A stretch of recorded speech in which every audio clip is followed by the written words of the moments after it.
Coming up in this episode, I'm going to share with you exactly what I did during my first ever book launch. I'm also going to discuss a few experiments in book marketing as a new author. I've also changed my mind about something essential to my book marketing plan. Welcome to the Authorpreneur podcast. I'm your host, thriller writer Amelia D. Hay. On this podcast, I will bring you writing, book marketing, and self-publishing advice so that you can create your dream author business, build your author platform, and be creatively independent. You can find the episode show notes and lots more information on the podcast page at ameliahay.com/podcast. Hello, writers. Just to let you know, this episode was recorded on February the 17th. This show is primarily me looking back at the week starting from January 27th. In light of that, I have some exciting news. On Monday, January 27th, I published Missing an ebook, paperback, and large print on all online store platforms. And yes, I've changed my mind about going exclusive with Amazon. So stay tuned to find out why and for more details on book marketing and releasing a book as a new author.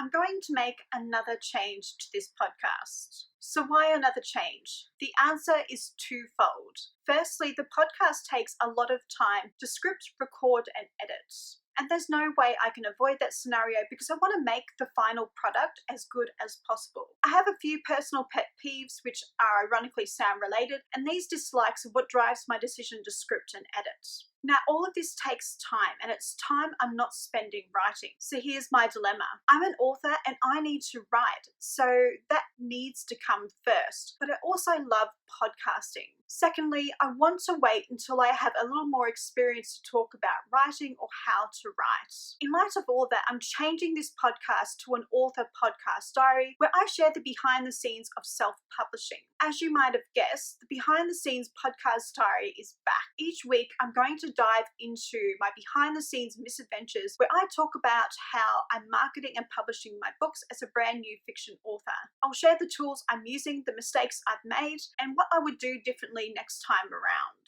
And on the odd occasion, I might interview other authors about how they market and self-publish their books. However, the majority of these episodes are going to be me discussing my week and what I've done and plan to do. You get it. The podcast is going to move back to my behind the scenes diary format. Just a side note, I'm going to make this diary positive while I discuss my successes, failures, and lessons learned, as opposed to being negative and down when things go wrong, because me whining is probably not going to help you learn from my mistakes. Throughout this episode, I will be referencing tools and services that I've used. If you're interested in reading the transcript or would like links to anything I've mentioned in the show, then check out the very long blog post or edited transcript at ameliahay.com/BTS025. You probably won't believe this, but I finished the fourth draft of book blurb for Missing on Friday, January the 24th in the final hour. Call me boring, but I worked over the weekend of the 25th and 26th of January on self-publishing tasks. After I wrote and edited the fourth draft, I used a book description generator by Kindlepreneur to produce Amazon-friendly HTML. The one thing I will say about the HTML generator is you need to type in your book description. So that means no copying and pasting. You do have the option to copy and paste your blurb into the generator, but if you do that from a program like Microsoft Word, then there's a chance it will pull the HTML from that program, and that will affect the HTML you copy into Amazon. And that is something you probably don't want. Towards the end of the week, I completed another draft of the blurb where I added a new hook and made more tweaks to the body of the description. For those of you who are curious, I'll leave a link to this book description HTML generator in the description box below if you're watching the YouTube, or in the show notes available in your podcasting app.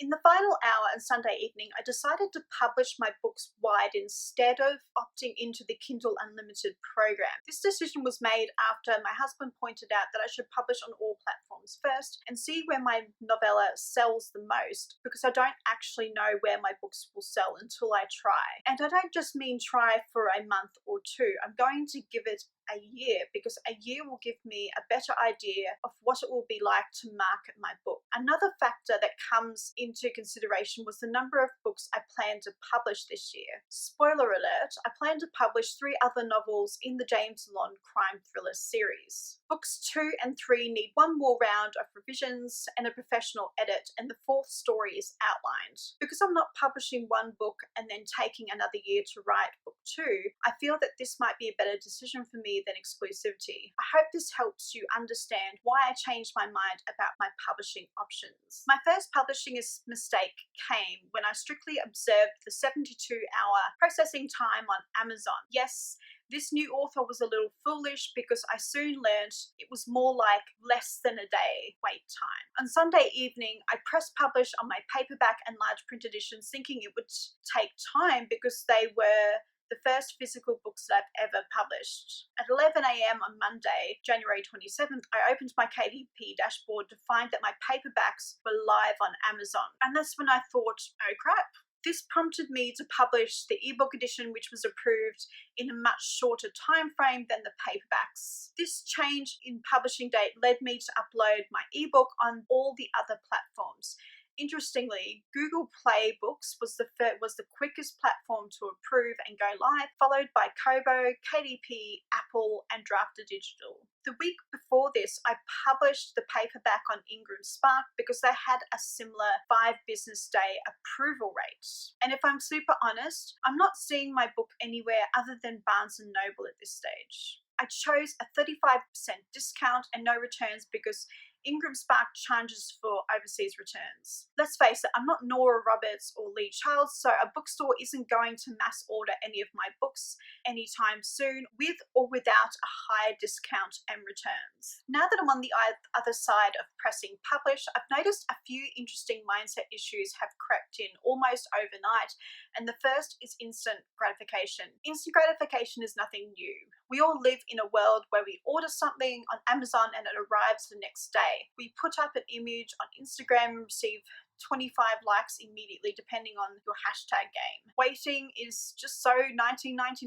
I will admit that I'm now obsessed with Book Report, my KDP dashboard, and looking at my book on Amazon. Yes, I'm super obsessed. But my more rational brain knows that this is ridiculous and book sales are not a goal that I've set as a part of my book marketing plan. The goals I set were simple and more important than my daily book sales figure. It's in single digits, by the way. So what were these goals? Goal number 1 was to get readers onto my email list. Goal number 2 was get my first 10 book reviews for Missing. In the spirit of full disclosure, I did have a goal of selling 2 to 3 books per day, but it was number 3 on the list and only if I achieved the first 2 goals.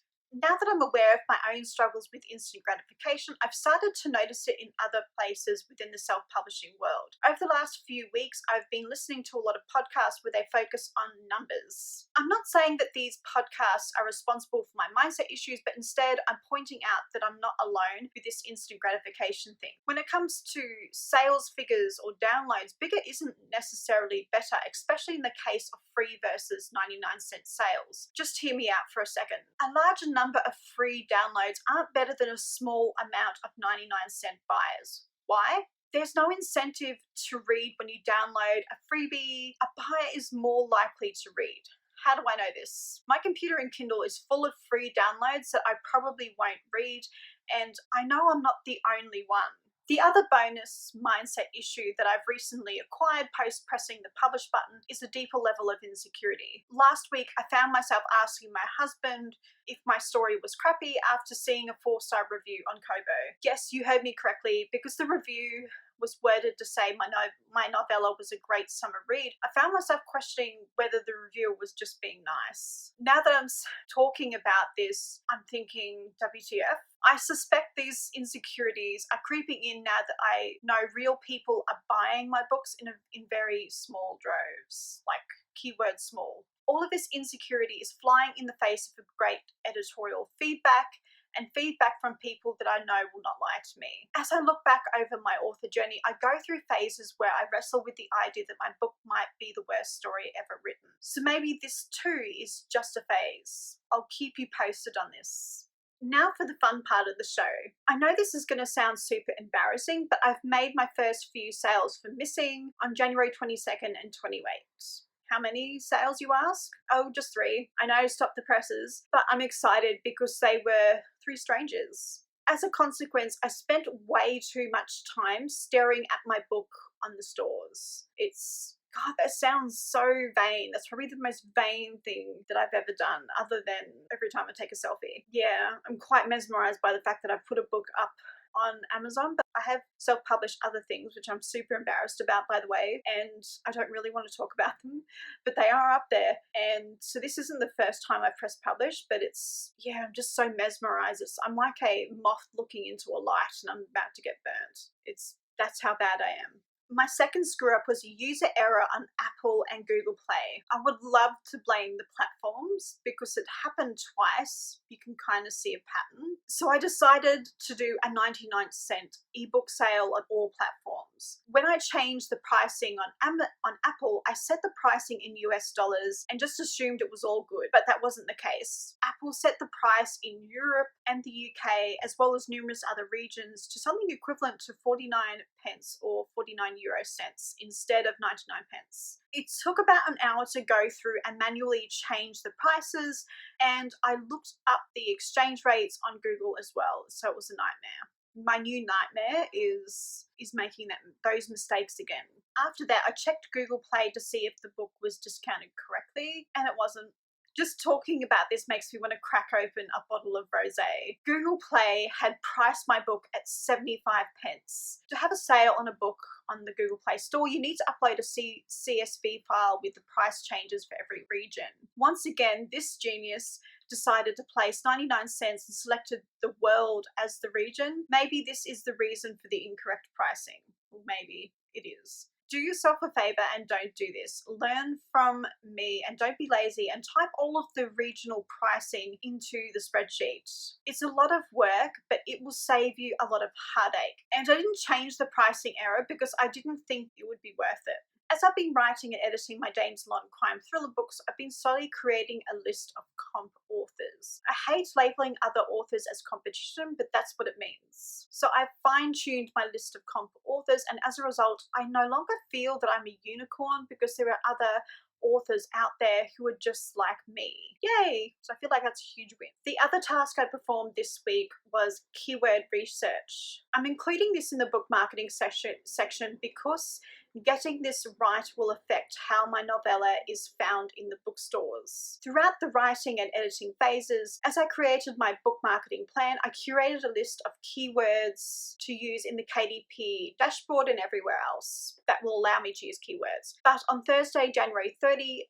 I used Publisher Rocket, which was formerly known as KDP Rocket, to curate a list of long-tail keywords. My focus was showing up in search results as opposed to showing up in other categories. The reason why I chose to focus on search instead of categories is I'm assuming most people will use the search, then narrow their findings down with the categories. I have no idea whether the changes are useful because it's too soon, but I'll keep you updated. For those of you who are interested, I'll have a link to Publisher Rocket in the blog post, under the YouTube video, and in your favorite podcasting app. This week, I'm also experimenting with boosting a post on Facebook. In the spirit of transparency, I'm not seeing a massive number of clicks to the web address and sales, but pay-per-click advertising isn't always about return on investment. At the moment, I'm focusing on putting my book out there because people need 7 touches before buying a product.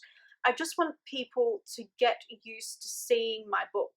After listening to the New Author podcast, I got a tip from Lindsay Evanoff on inviting people who like the advert to like my author page. In the past, I've been super shy about this, but I've been doing it and I've received good results. Eventually, I want to grow my audience on Facebook and start posting videos or stories as a way of connecting with people who are following my page. Hopefully, this will encourage newsletter signups and eventually book sales. As a part of my book marketing strategy, I wanted to use book promotion sites to get my book in front of readers who like crime thrillers. For me, this was more about exposure than making masses of sales, but I've made a few mistakes. Now that I've said that, I paid for a gig on Fiverr that I'm now starting to regret.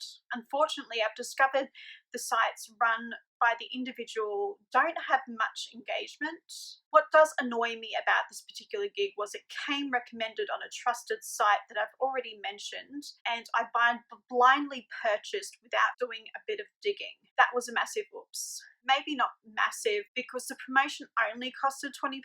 I don't enjoy throwing away 20 quid, but it wasn't the worst thing I've done. During the week, I went and purchased a few last minute book promotions on the following book sites for next week. The sites I chose allowed books by new authors, which meant they didn't have a minimum number of reviews and were reasonably cheap. So here is a short list of the 3 sites that I used: Book Doggy, Awesome Gang, and Bargain Booksy. On Thursday, the 30th of January, I purchased a Happy Book Review feature. For those of you who haven't heard of this company, you pay a fee for the company to email a team of people who like your genre with a free book, and if they feel like it, they will leave a review. Depending upon the package you choose, they will email a limited number of reviews and cap the number of permitted downloads using BookFunnel. On the site, the company states they can't guarantee reviews or even positive reviews because that would be unethical. The service is almost like you're paying to use someone else's advanced reader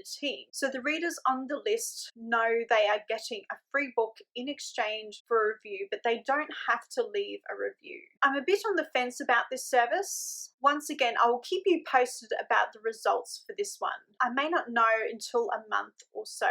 Just a quick disclaimer, I'm not recommending any of these services. I'm just letting you know that I'm using these services and will let you know my opinion at a later date. In other news, I've started the final round of revisions for Silence, which is book 2 in the James Long crime thriller series. The final round of revisions has started off with me reading through the story. I need to familiarise myself with it because I need to write 4 new scenes. Another significant change that needs to be made has to do with the setting. After a trip to Oxford, I decided to change the locations to make the novel a little more interesting. Now that I've said that, I want to go on another research trip to Oxford. So that's all of the tasks I completed in terms of book launching and book marketing. The next diary episode will be released on Saturday, February 22nd. So if you like this episode, then give it a thumbs up. And if you're new to my podcast and want to be notified about more episodes, then hit the subscribe button and click the bell icon. Yes, you got to do lots of clicking now so you can get to see the things you want to see. Thanks, YouTube. Actually, thanks, Google. That was a great decision you made. I need to stop going on about it because it just annoys me having all of these notifications. Maybe it's just my old age. Maybe I'm just getting grumpy. But anyway, thank you for watching and I'll see you in my next video. Bye!